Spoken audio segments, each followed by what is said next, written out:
Olá, Crédito Rural, Conselho Monetário Nacional e o Banco Central do Brasil.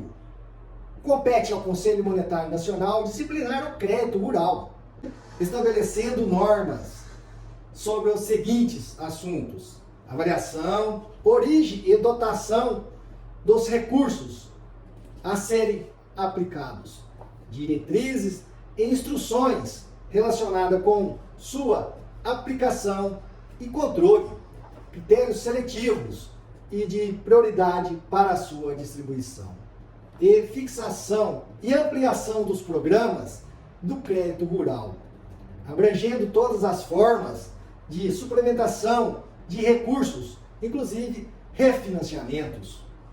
Toda a política agrária no tocante ao crédito rural é, portanto, implementada pelo Conselho Monetário Nacional. Já o Banco Central compete dirigir, coordenar e fiscalizar o crédito rural, sendo o órgão de controle do Sistema Nacional do Crédito Rural.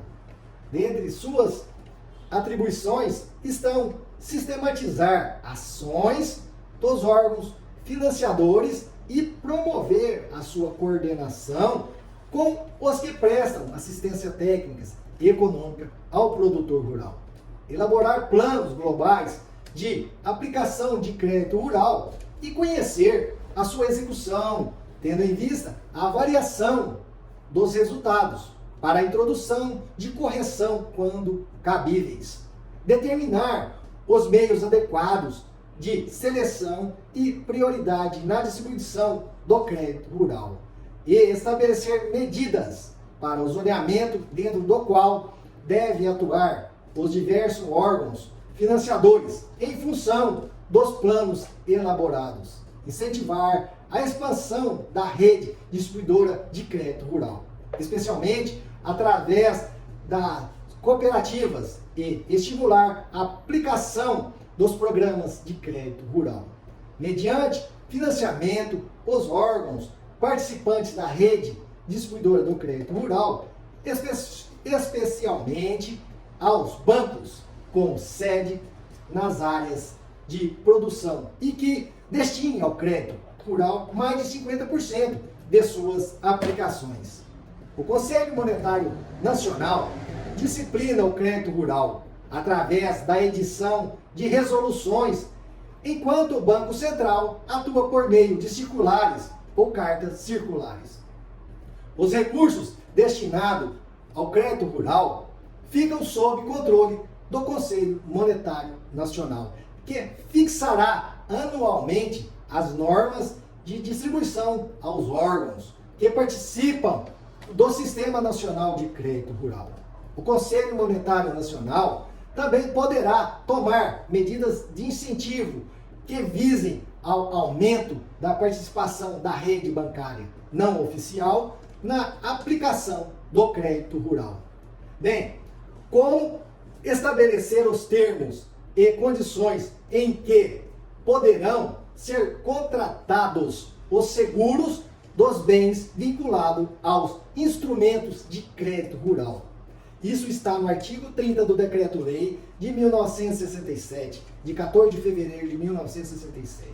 Além disso, é o Conselho Monetário Nacional que determina o percentual que as instituições financeiras devem recolher sobre os depósitos à vista para serem aplicadas em crédito rural.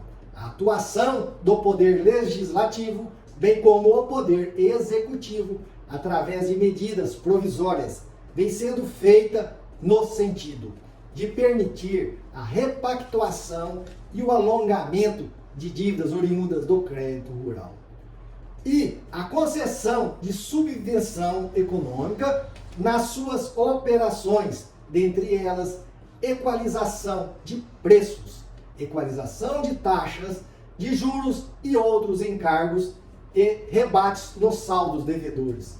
Em resumo, observa-se, portanto, que o crédito rural tem importante papel no desenvolvimento da atividade agropecuária, tendo sido fundamental nos últimos 40 anos para permitir o crescimento da economia nacional. E isso só foi possível graças à confecção de normas e à implementação de políticas públicas que permitiram o livre desenvolvimento do Instituto e forte atuação estatal, o rígido controle de direcionamento dos seus recursos, o papel do Conselho Monetário Nacional e o do Banco Central do Brasil. É fundamental no correto funcionamento do sistema. Reconhecimento, administração e aplicação de seus recursos, bem como a sua fiscalização.